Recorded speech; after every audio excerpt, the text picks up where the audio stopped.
নলবাৰী জিলাৰ বেলখৰ গাঁৱত অৱস্থিত বাবা বিল্লেশ্বৰ মন্দিৰৰ এক প্ৰাকৃতিক মনোমোহা দৃশ্য আপোনালোকে উপভোগ কৰক। এক সুন্দৰ মনোৰল প্ৰাকৃতিক দৃশ্য আপোনালোকে সুন্দৰভাৱে উপভোগ কৰক আৰু মনত শান্তি আনন্দ লাভ কৰক। বল বম বল বম। নমস্কাৰ, মই পোনে পোনে আমাৰ বমসকলৰ লগতো এটা চিনাকি পৰ্ব ৰাখিছোঁ আপোনালোকৰ লগত। এয়া আমাৰ বমসকল, আমাৰ বমসকল। আমি মোটামুটি আপোনাৰ 9জন আছোঁ টিমটোত, আৰু আমি 9জনে পোনে পোনে যাত্ৰা কৰিম বাবা কাশীনাথ, বাবা বিশ্বনাথ, কাশী বিশ্বনাথ। তো আপোনালোকে আমাৰ লগত লাইনত থাকিব, আমাৰ ভিডিঅ'টো চাই থাকিব, জ্যোতিৰ্লিংগ বাবাক দৰ্শন কৰিব আৰু আপোনালোক পুণ্য অৰ্জন কৰিব। বন্ধুসকল, মই ৰাণা আৰু মোৰ ঘৰ নলবাৰী জিলাৰ বেলখৰ গাঁও। আৰু এই পবিত্ৰখন মাহত আমি প্ৰতি বছৰে বলবম পালন কৰোঁ। আৰু লগতে আমাৰ এতিয়া এই ভ্লগটো বনোৱাৰ উদ্দেশ্য এইটোৱে, আপোনালোকক দেখুৱাৰ উদ্দেশ্য এইটোৱে যে আমি আজি এই বেলখৰ বাবাৰ দৰ্শন কৰি আমি পোনে পোনে আপোনালোকক দৰ্শন কৰাম, লগতে উত্তৰ প্ৰদেশ কাশী বিশ্বনাথ বাবাৰ জ্যোতিৰ্লিংগ দৰ্শন কৰাম। পোনে পোনে মোৰ লগত এই ভিডিঅ'টোৰ লগত আপোনালোকে জড়িত হৈ থাকক বাবা বিশ্বনাথ, কাশী বিশ্বনাথ বাবাৰ দৰ্শন কৰিবলৈ। ধন্যবাদ। এয়া আমাৰ বেলখৰ মন্দিৰৰ আপোনালোকে সৌন্দৰ্যটো উপভোগ কৰক। আমাৰ বেলখৰ মন্দিৰৰ এক ঐতিহ্য, বেলখৰ মন্দিৰৰ সুন্দৰ এক মনোমোহা পৰিৱেশ আপোনালোকে দৰ্শন কৰক। দৰ্শক বন্ধুসকল, এয়া আমাৰ নলবাৰী জিলাৰ বেলখৰ গাঁৱৰ অৱস্থিত বিল্লেশ্বৰ মন্দিৰ আপোনালোকক দৰ্শন কৰিলোঁ। আৰু আমি ইয়াৰ পৰা এই বাবাৰ, বেলখৰ বাবাৰ আমি দৰ্শন কৰি আমি এতিয়া ৰাওনা হ'ম উত্তৰ প্ৰদেশ বাৰাণসী বাবা বিশ্বনাথ, কাশী বিশ্বনাথ বাবা দৰ্শন কৰি। এয়া চাই লওক আপোনালোকে।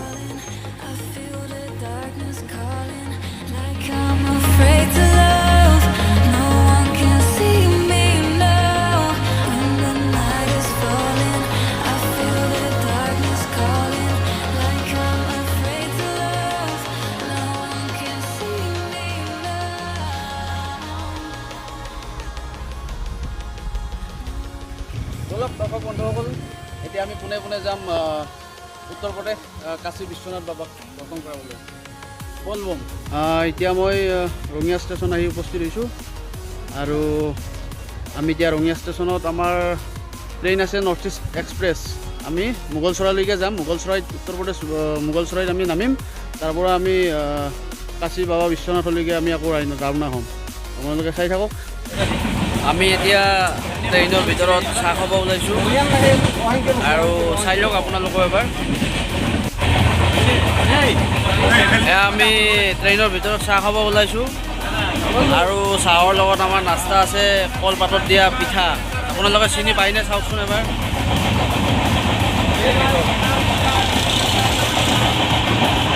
এয়া কলপাতত দিয়া পিঠা। ফাইনেলি আমি বৰ্তমান উত্তৰ প্ৰদেশত মোগলচৰাই ষ্টেচনত নামিলোঁ। কষ্ট হ'ল, আমি যোৱাকালি ৰঙিয়া ষ্টেচনত উঠিছিলোঁ দিনৰ 2টা বজাত, আৰু এতিয়া আমি আজি ৰাতিপুৱা 10 বজাত পাই গ'লোঁ। তো এতিয়া আমি মোগলচৰাই ষ্টেচনৰ পৰা আমি বেনাৰসলৈকে আমি এতিয়া ৰাওনা হ'ম। আমি এতিয়া মোগলচৰাই ষ্টেচনৰ পৰা, দীনদয়াল উপাধ্যায় ষ্টেচনৰ পৰা আমি কাশী বাবা বিশ্বনাথ মন্দিৰলৈ ৰাওনা হৈছোঁ টেম্পোত।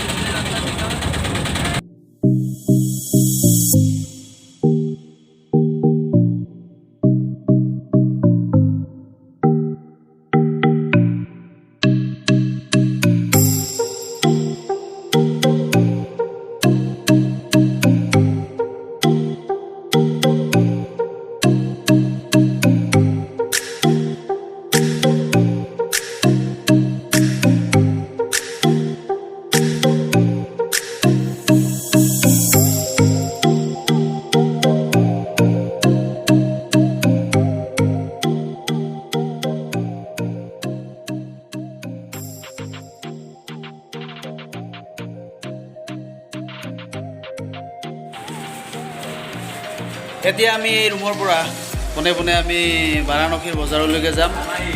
তাত আমি আহাৰ গ্ৰহণ কৰিম দুপৰীয়াৰ আহাৰ। মানে আমি এতিয়া বইল ভাত বিচাৰিম, বইল ভাত, আলু পিটিকা আৰু বইল ভাত, আলু পিটিকা আৰু বইল ভাত যদি পাওঁ তেতিয়া খাম, আৰু যদি নাপাওঁ ফল মূল খাই থাকিম আৰু। জয় ওম নমঃ শিৱায়। এয়া উত্তৰ প্ৰদেশত অৱস্থিত বেনাৰস চহৰ এইখন, আৰু এইখন চহৰতে বাবা কাশী বিশ্বনাথ বিৰাজমান হৈ আছে। আৰু ইয়াত আমি আহি দেখা পালোঁ যে সকলোবিলাক খোলা আছে, বা তেনেকুৱা ক'ভিড-19ৰ প্ৰতি লক্ষ্য ৰাখি বা তেনেকুৱা বন্ধ বুলি একো নাই। ইয়াত অজস্ৰ ভক্তৰ ভিৰ, অজস্ৰ ভক্তৰ সমাৱেশ, মানে এনেকুৱা সমাৱেশ, এনেকুৱা ভক্তৰ ভিৰ, মানে খোজ দিবৰ খোজ নাই। মানে ইয়াত আল্টিমেটলি গম পোৱা এইটোৱে গম পালোঁ যে ইয়াত উত্তৰ প্ৰদেশত ইয়াত ক'ভিড-19 পজিটিভ এইবিলাক একো নাই, চব খোলা হৈছে। এতিয়া আপোনালোকে চাব পাৰে, মইতো দেখুৱাই আছোঁ ভিউটো।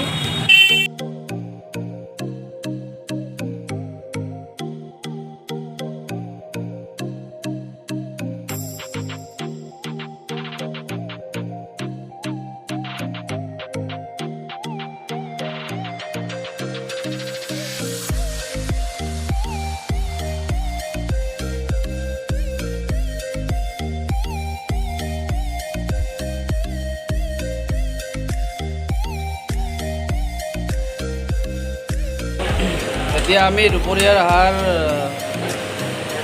দৈ আৰু চিৰা।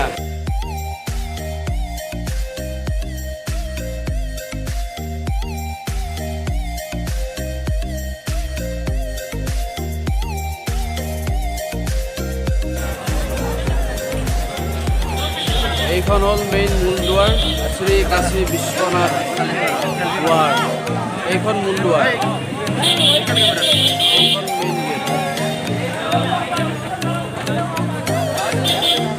আৰু এইখন বজাৰ।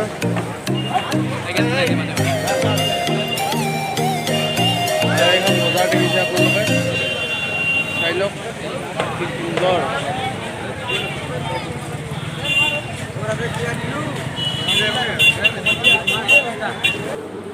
এতিয়া ৰুমলৈকে আহিছোঁ মই। এতিয়া ৰুমত লৈ সুন্দৰকৈ ৰেষ্ট ল'ম, ভাগৰ লাগিছে বহুত। এয়া আপোনালোকে দেখিছে, আমি এতিয়া গংগা ঘাটলৈ আহিছোঁ, আৰু গংগা ঘাটৰ পৰা পানীটো লৈ ল'ম আমি এতিয়া। আৰু এয়া আপোনালোকে দেখিছে যে গংগা মাৰ পানীটো বাঢ়িছে, তো মানে বেছি দূৰলৈকে যাব দিয়া নাই ইয়াৰে প্ৰশাসনে। এয়া চাই লওক।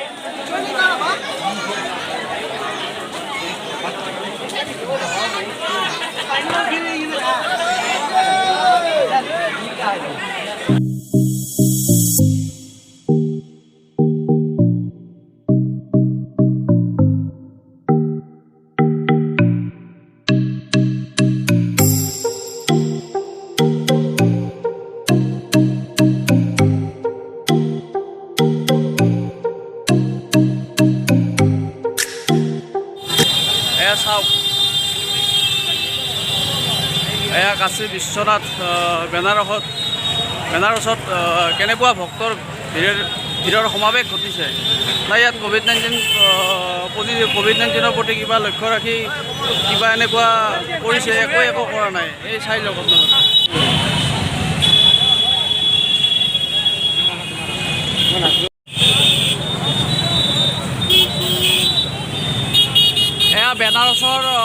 বেনাৰস টাউনৰ মজমজিয়াত এয়া বাবা বিশ্বনাথৰ এয়া পূজা দৰ্শনস্থলী চলি আছে। ইয়াত এইটো ভিডিঅ' কেমেৰাৰ যোগেদি ইয়াত এইটো ভক্ত দৰ্শনাৰ্থীৰ উদ্দেশ্যেৰে এইটো টাউনত লগোৱা হৈছে। এয়া আৰতি চলিছে বাবা কাশী বিশ্বনাথৰ। আমি এতিয়া এখন ই ৰিক্সা ভাড়া কৰিছোঁ। ভাড়া কৰি পেলাই আমি অকণমান বাৰাণসী টাউনখন ঘূৰিম বুলি ভাবিছোঁ আৰু 5টা মন্দিৰ দৰ্শন কৰিম। আমি এতিয়া ওলাই আহিছোঁ ই ৰিক্সা এখনত, আমি 5টা মন্দিৰ দৰ্শন কৰিম এতিয়া। এয়া আমি বাৰাণসীৰ নগৰীৰ 5টাকৈ মন্দিৰ দৰ্শন কৰাৰ উদ্দেশ্যে আমি ই ৰিক্সা এখন ভাড়া কৰিলোঁ আৰু ইয়াৰ পৰা আমি বাৰাণসীৰ 5টা মন্দিৰ দৰ্শন কৰিম।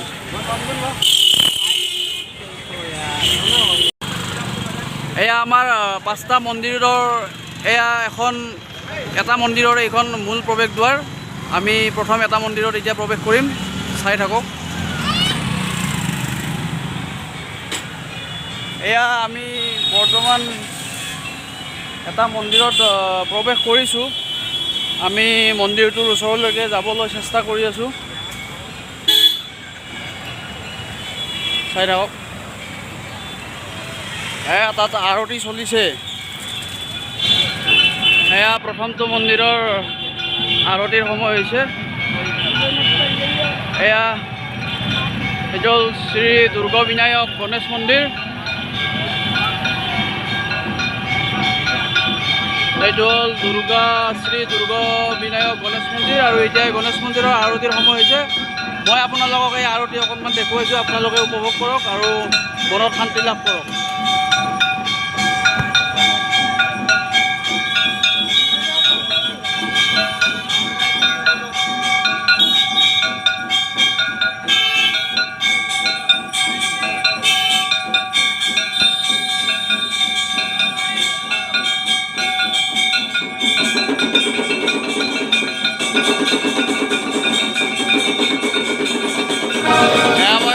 কাশী বিশ্বনাথত আপোনালোকক সকলোকে মন্দিৰ দৰ্শন কৰাই আছোঁ। আপোনালোকে চাই থাকক আৰু মোৰ লগতে কাশী বিশ্বনাথৰ মন্দিৰবিলাক দৰ্শন কৰক আৰু পুণ্য লাভ কৰক।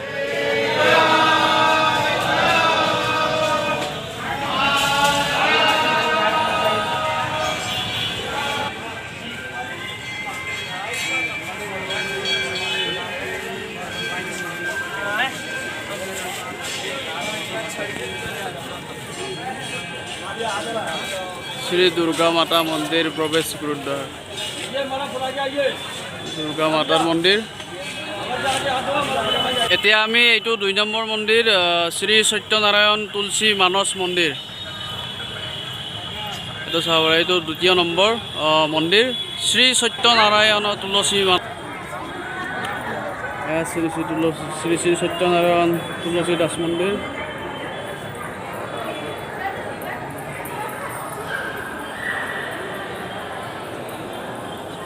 কি সুন্দৰ মন্দিৰ সব।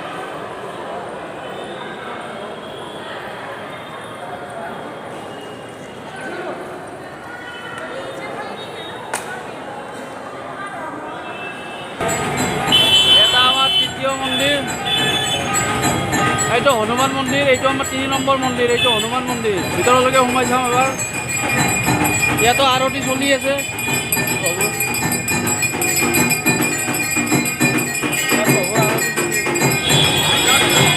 এইবাৰ আমি 4ৰ্থটো মন্দিৰত সোমাইছোঁ। সেইটো মন্দিৰৰ নাম হ'ল ত্ৰিদেৱ মন্দিৰ। আহকচোন আমি ভিতৰত সোমাই চাওঁ এবাৰ ত্ৰিদেৱ মন্দিৰৰ, আৰু আপোনালোকে দৰ্শন কৰক লগতে মোৰ লগতে, আৰু মনটো শান্ত কৰি ৰাখক আৰু পুণ্য লাভ কৰক। মোৰ লগতে ত্ৰিদেৱ মন্দিৰ দৰ্শন কৰক।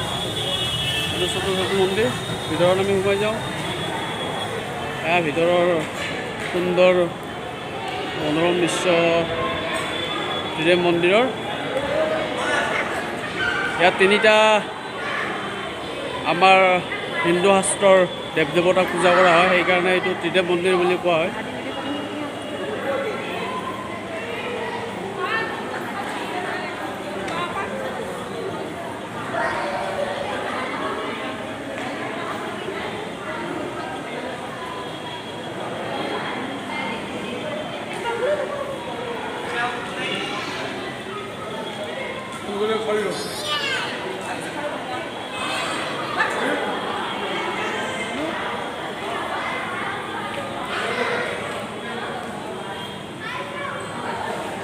এইটো ত্ৰিদেৱ মন্দিৰ দেখিছে, এইটো ত্ৰিদেৱ মন্দিৰ।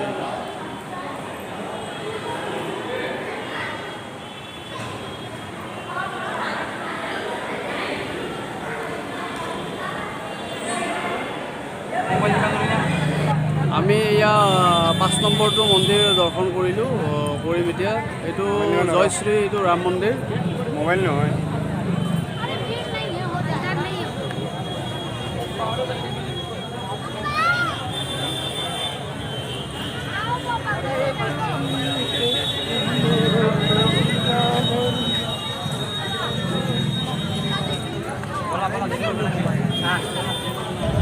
আমি গংগানদী হাতৰ পৰা আমি যোৱাকালি ৰাতি পানী উঠাইছোঁ আৰু বাবা কাশীনাথ, বাবা বিশ্বনাথ, কাশী বাবা বিশ্বনাথক আমি ৰাতি মানে আপোনাৰ 3টামান বাজিছে, 4টামান বাজিছে। আমি তেতিয়া বাবাক আমি জলৰ্পণ কৰাইছোঁ।